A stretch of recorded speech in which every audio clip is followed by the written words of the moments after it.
Ready to explore the delicious food scenes in Portland, Oregon, along with some places to go around the area? I got some awesome recommendations for you. Let's dive right in. In Oregon, they're known for their wonderful waterfalls. This time I wanted to go to Tamale Falls, but it was closed, so we went to Bridal Veil, which is down the road. To see the waterfall is about a 20-minute walk, and it's dog friendly and kid friendly as well. If you wanted to check out Multnomah Falls, I recommend coming here as well because it's less crowded. After Bridal Falls, we drove by Multnomah Falls, but we didn't stop by because it was crowded and we've been here before.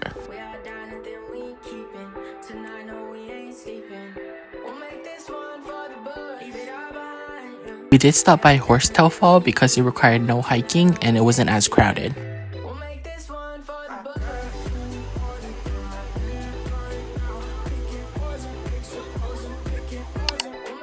On another day, we went to Tamale Boy to get a tamale to share because we were trying to eat at Smoking Firefish, but it wasn't open yet. Can we try the cochinita?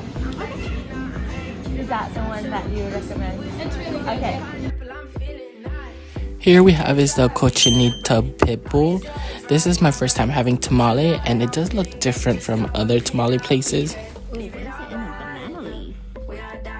This is the traditional Oaxacan preparation style, and let's just say after this I've been hooked on tamale, but I never found anything similar, and we definitely regret sharing only one.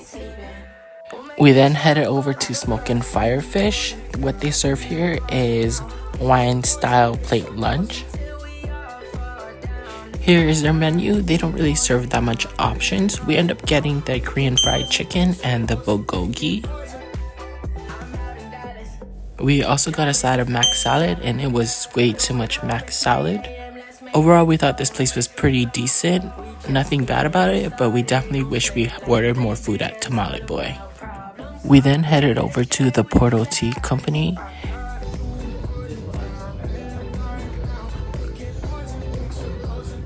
Over here, they specialize in tea, and they also serve boba drinks as well. I really like the atmosphere here. It was very calming and relaxing, and I wished I could spend more time here. Here's the drinks that we got. On the left is a Thai tea, in the middle is a lavender milk tea with boba, and on the right is a Chinese tea with lychee jelly.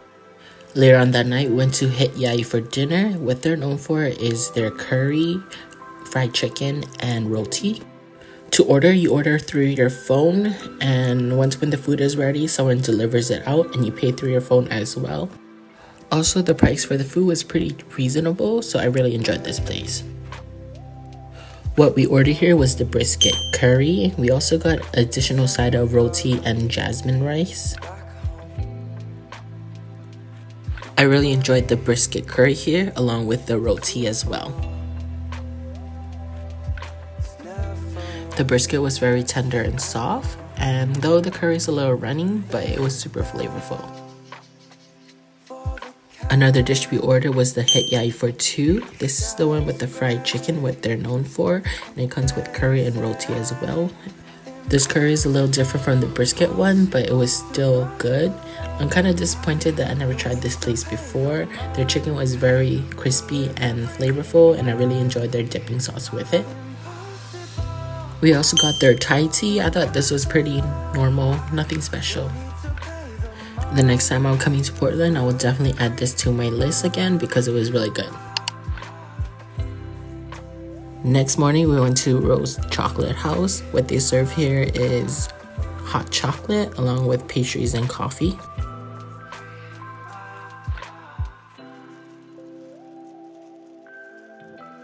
I have to say it's pretty expensive. What I got was a flight. This is the drinking chocolate and Mexican chocolate along with a pastry, and it cost $21. Overall, I thought the chocolate was a little bit too rich for me, but I do want to come back to try their pieces of chocolate. We also got the apple cinnamon muffin. This one was really good, and I would come back for it because it was unique and delicious. Afterwards, for lunch, we went to Jin Jin Deli. This is a Chinese and Vietnamese restaurant, and the pricing here was pretty cheap. What they were known for is this pan-fried rice cake. It was a chewy texture and I really liked the dipping sauce for it. It was really good and I will come back just for this. We also got the spicy satay noodle soup. I thought this was a little bit on the flavorless side, but it did had a lot of spice to it and the noodles was really good. I just wish the broth was a little bit better. Since we were in the area, we went to Tabor Park. I really enjoyed this park because it was very huge and the views were amazing. Also, there's a good view of Mount Hood from here. After all that walking, we went to Mia and More Pdx. It is a place that serves sugarcane juice. I have to say the pricing here is much cheaper than California ones, and it was very refreshing after a long walk. I got the kumquat cane one, and the ice portion was really good as well. Later on that night, we went to Bridal Pdx in Beaverton. Over here, they serve all different types of birria tacos. I got their pepino drink, and it was really good and refreshing. I really like the chamoy rim. Here's the different types of tacos that I got. I thought it was all pretty decent, nothing special. The drink was really good, but the service was alright, so I don't think we'll be back. The next morning, we went to a Vietnamese restaurant called Bumbo Way. Bumbo Way is a Vietnamese dish that is located in Hue. It is rice noodles with sliced beef and different type of pork. So obviously we got Bumbo Way at this restaurant. My cousin said it's one of the best, so we tried it and it was really good. The noodles was really fresh and the broth was clear, so I definitely recommend checking it out. We then went to Trillium Lake. It is pretty far where Mount Hood is.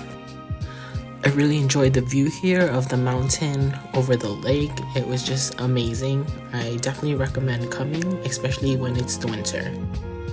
One thing I would like to warn you about is the bathroom here was really nasty and the parking was pretty hard to get.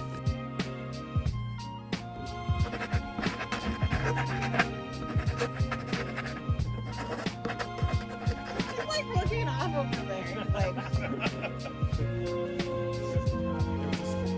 After relaxing on the lake, we decided to walk around the area.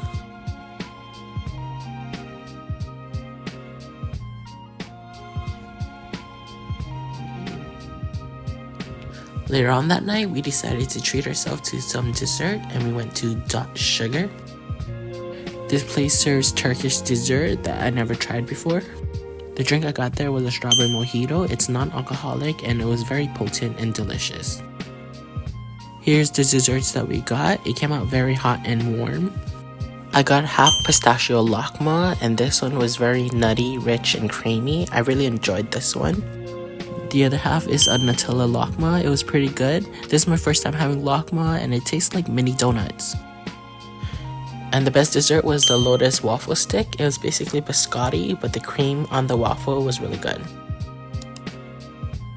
The next morning, we went to Nang Gao Men Gai, which serves Thai street food. The food pricing here was really cheap, and this place won a James Beard Award before. To start off, I got this lychee drink, and it was very light and refreshing. First dish we got here was Khao Ga Mu, which is basically pork and rice with an egg, and it comes with veggies. The pork was very tender and I really enjoyed this dish. It was just very comforting. Their signature item here is the Gao Men Gai, which is basically chicken and rice. It comes with soup and a dipping sauce. This place is very popular in Portland. I can't believe I never tried it all these years and I really enjoyed it. I'll definitely come back again. After that meal, we went to Cathedral Park just for a little walk.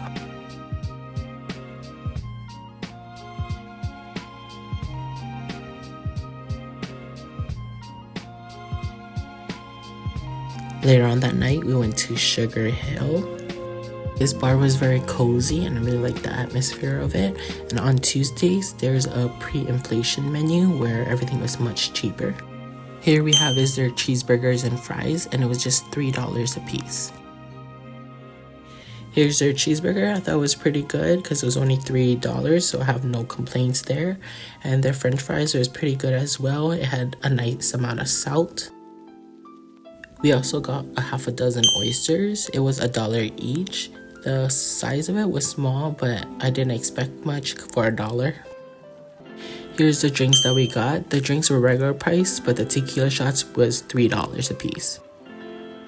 Down the road, there was an arcade called Avalon Theater, and it cost $2 to get in.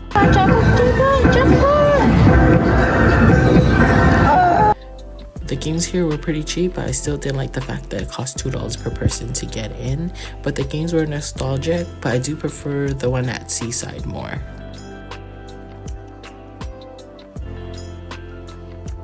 Next morning, I went to Adapt Cafe. I wanted to try this watermelon matcha, but they had it only for seasonal. I couldn't walk out, so I just got a regular matcha latte, and the vibes here was chill. I definitely like this coffee shop.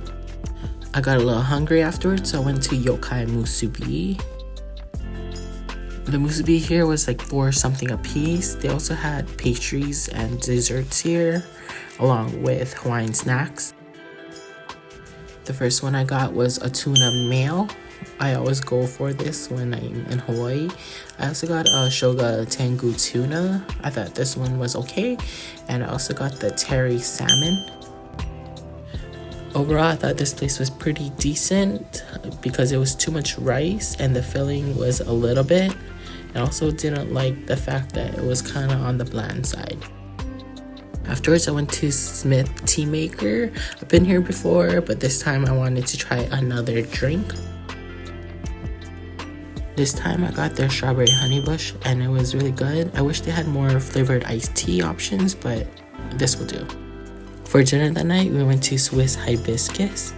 The drink we got was the lemon rattler, and apparently it's hard to find. To start off, they gave you this house bread and it was really good, so we knew that dinner was gonna be good. It came with these sauces as well, but it wasn't really needed. To start off, we got the Swiss onion soup. We had to pay a little bit more. Every entree comes with a soup or salad. This is their beef stroganoff. I thought it was pasta, but in Switzerland it's this, and it was pretty good. I got the paprika schnitzel. This is my first time having it. I really enjoyed it. I don't know what it is, but delicious. This was the Jaeger schnitzel, and this was pretty good as well. I think it's some kind of cutlet and potatoes. For desserts, we got the Swiss apple pie with a la mode and also the profiteroles. Both of them was a waste of calories. I would have skipped on this if I could. Overall, I recommend this place. It was really good besides the desserts, and I recommend making reservations because we had to wait an hour and a half. The next day, we went to First Street Pocha. I think you can make reservations. If you could, I definitely recommend. We had to wait a long time for this place too. First item we got here was the half soy garlic and half spicy Korean fried chicken. This is their spicy wings. As you can see, it was very saucy on the outside. The soy garlic one had a little glaze to it as well, and both of them was really crunchy on the outside and juicy and tender on the inside. This one is called the Rose Tteokbokki. I don't know why it's called Rose, but it has sausage in it. Regular one doesn't, and has fish cake, cheese, and rice cake. Overall, these two dishes was really good, so I would definitely come back for them. But their bosam scarred me. It was not good. The meat was very tough and flavorless. This one scarred me. I will never get this one again over here. Next morning, went to La Osita. It is a food truck that serves tacos and burritos. On the downside, this place has no seating, so you have to eat in your car. This is their carne asada burrito. It was decent, nothing very special about it. The star of the show is these breakfast tacos. It was really good. I never had anything like this, and the wait for it was very long. We also got their carne asada tacos, and it was pretty decent as well. It was better than the burrito. We then went to Pip's Original. They're known for donuts here, and they have two locations. This is their newer location in Beaverton. All the donuts are mini size and it's made fresh to order. Here's the donuts that we got. It's one of those must try in Portland. I thought it was okay, but if you're a donut lover, I think you'll enjoy it. Next morning, went to Taqueria Los Ponales, if I'm saying it right. Over here, they serve a lot of different types of tacos. I wanted to compare and see if it's better than the other one. Here's the tacos that my cousin got. She thought it was okay. Here's the tacos that I got. I really enjoyed mine, but it's not to the point where I would have to come back if I'm in Portland. Overall, I thought it was pretty solid. Like, the customer service was good. I really liked the variety of tacos, and this place was very clean. Their strawberry algo fascio was really good though. Like, I would come back just because I want this, and I'll eat tacos here again. We then went to Pinolo Gelato for some dessert. Over here, their gelato selection was pretty limited. Overall, I thought it was pretty good, and the customer service was great. Here's the chocolate and hazelnut. It was very chocolatey and rich, and I got the chestnut one, and it was light and creamy. For my last meal in Portland, I went to Grassa. What they serve here is Italian pasta that is handmade. I got their pork belly mac and cheese. I thought it was pretty good, but the wait for the food was long. This is their carbonara. I sampled it. I thought it was okay. And this is their pasta alla chitarra, and this was alright as well. The meatballs was pretty decent, and the last item we shared was their garlic bread, and this was hard as a rock. Overall, I would not come back, and that's it for now. To the next.